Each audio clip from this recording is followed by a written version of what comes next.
YouTube, what is up? I don't even know.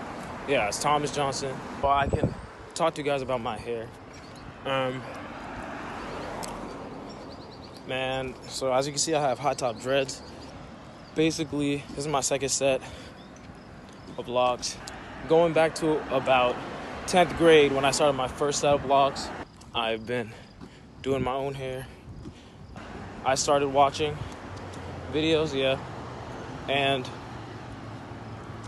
basically I've come to learn a few things about my hair, become more familiarized with how my hair behaves.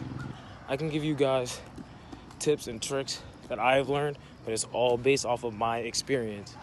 Like, it's on my head. My hair is on my head.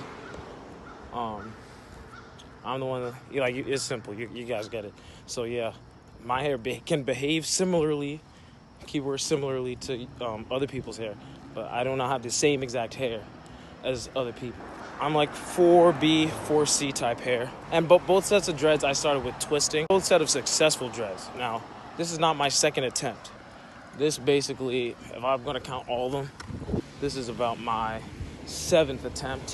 One big problem, and this is literally the biggest thing. Now, there are a lot of videos that say, oh, how to lock up your hair faster. Patience. Absolutely true. I think at least one of my biggest mistakes when I was trying to get my hair and I was super frustrated. This was back in 10th grade, I was coming from a high top and I shampooed, I conditioned my hair and all that, and oiled it, I kept it moisturized. I didn't use a lot of the same products that I use now. So I was watching videos, and at that time before I had started actually trying to dread out my hair, I was using the sponge just for the style. I liked the textured look with my hair, my haircut. That was kind of definitely a wave back then. I have 4B, 4C, but my hair does not carry a curl pattern well, if that makes sense. That is, even though I have curly hair, I do not develop coils because it is not in like a uniform curl pattern. Now, I don't know if that's like the correct terminology. Hopefully you understand what I mean. And so basically I was using the sponge. And the thing is, at that time, I was in a similar position to you probably. I wanted to have my hair dreaded up faster, trying to figure out all the best ways that I could take care of my hair and figure out how to get dreads. And basically what ended up happening was I ended up damaging my hair in the process. Now, and I wouldn't say that it was a lack of research. Because you may feel like, you may be very confused as to why you may not be getting dreads. Even though you've spent all these hours looking at videos, and you may not be able to find the key. And I'm not necessarily saying that this is the key, this video is the key or whatever, but I'm telling you, this will help out your process, speed it along, like, greatly, if you're in the position of having damaged hair. Basically, by using the sponge, I wanted to get my dreads faster, and I was sitting, I was doing schoolwork, I was studying, and I'd just be sitting at my desk, sponging my head, twirling it around, and that ended up damaging my hair, causing breakage. Now, this was 10th grade, winter, fall of 2017. Boom. I started trying to dread up my hair about October. This was about around basketball season. And we're now in spring.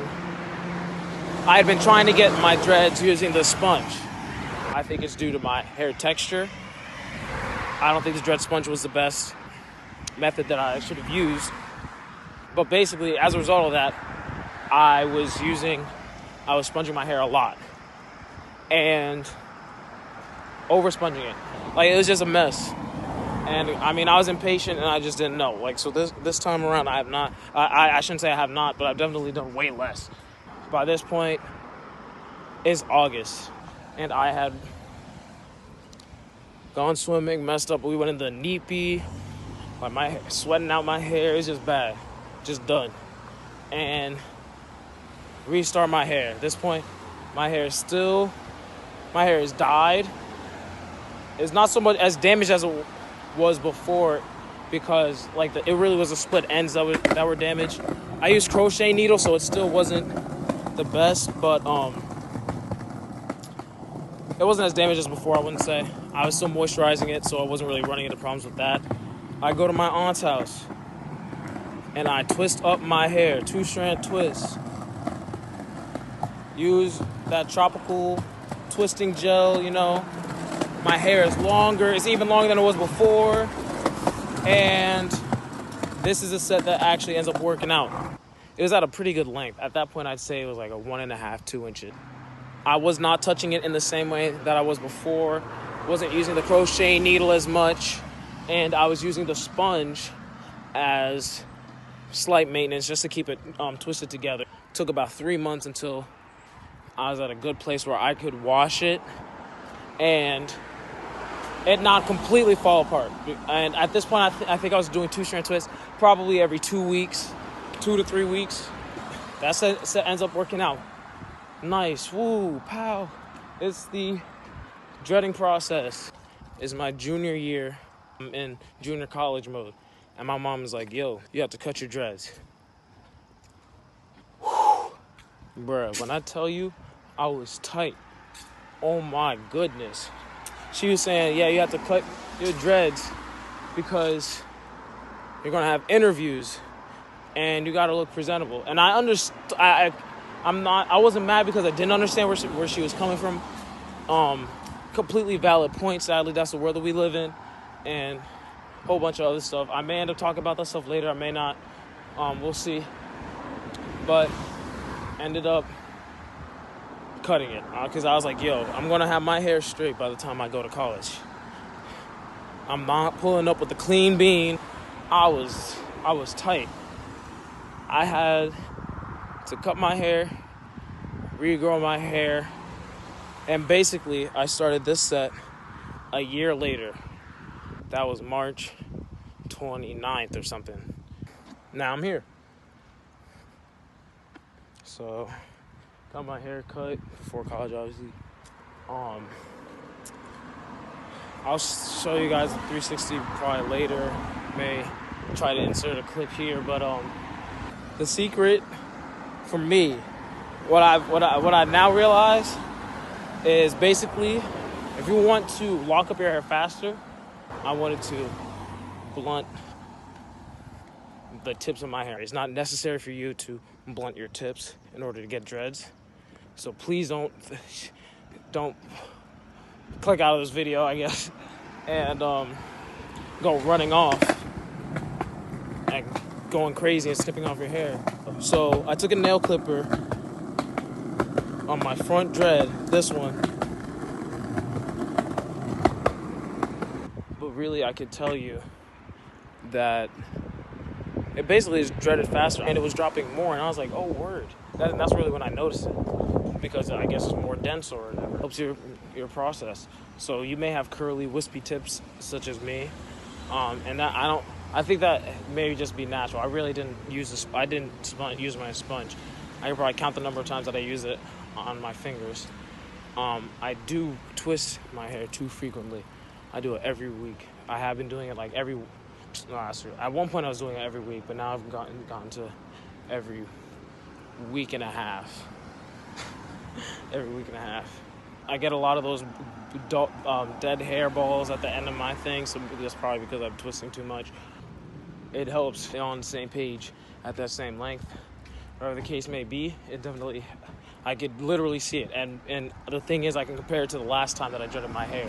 After cutting that dread, if you already thinking about doing the blunting look, it's not necessary to cut off a lot. But I really just leveled it out, and I used nail clippers. It wasn't straight flat. I like the nail clippers because I think it ended up giving it a good blunted look. One, if you have similar hair to me, or you think that your hair may not lock up as easily, and you're already considering blunting your tips, then I suggest that you just make sure that your split ends are trimmed. If it's already sectioned, then I would use a nail clipper, just like I did. It worked well in my experience. Wow. That eagle just killed that. that rat. I can feel the proof. And I saw it. Okay, so please share, like, and subscribe. I'm going to be uploading more videos on my journey. So yeah, this is really just the beginning of me showing you my journey. I'm at basically 5 months, and I'm going to be showing you guys my journey. I hope you guys come along. I hope I inspire you guys to start, and I'm going to be giving you guys tips and tricks based off of my experience throughout this, and just really sharing my knowledge. I hope that you guys do the same, because there's still so much growth that I need in every way. This is the age of information. Share this knowledge. Give me knowledge. Let this be a wonderful community.